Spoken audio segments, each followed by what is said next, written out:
Before comparing World Cup competitiveness across different years, we need to understand that FIFA changed its ranking system after the 2018 World Cup.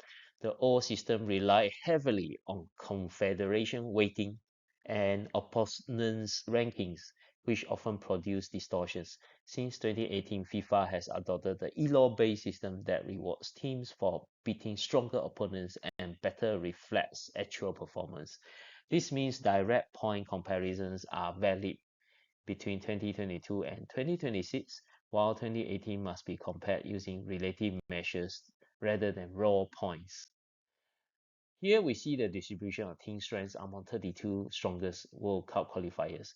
In 2018, the curve dropped sharply, showing a large gap between the elite teams and the rest of the field. By 2022, the gap had narrowed significantly. By this year, the curve had even flatter, especially among the middle-ranked nations. This tells us that the world's best teams are no longer pulling away from the chasing pack. More nations are now capable of competing at the highest level.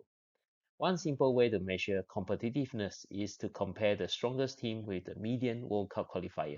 In 2018, the number one team was roughly 76% stronger than the median qualifier.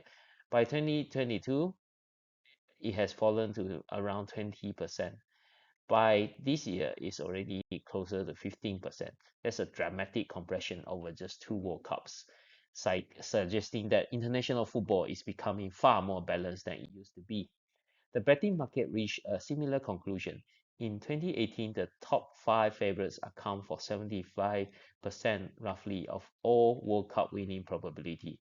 By 2022, the figure fell to 72%. By this year, it is closer to 68%. Bookmakers are spreading the title chances across a wider group of nations, including Portugal, Germany, and Netherlands, Belgium, and Morocco. In other words, even the betting market believes that more teams have a realistic chance of going deep into the tournament. So both FIFA rankings and betting markets point in the same direction. The strongest teams remain powerful, but the gap separating them from the chasing pack is shrinking.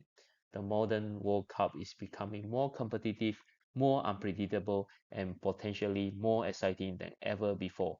Margins and gaps are getting much thinner. It is harder to bet now.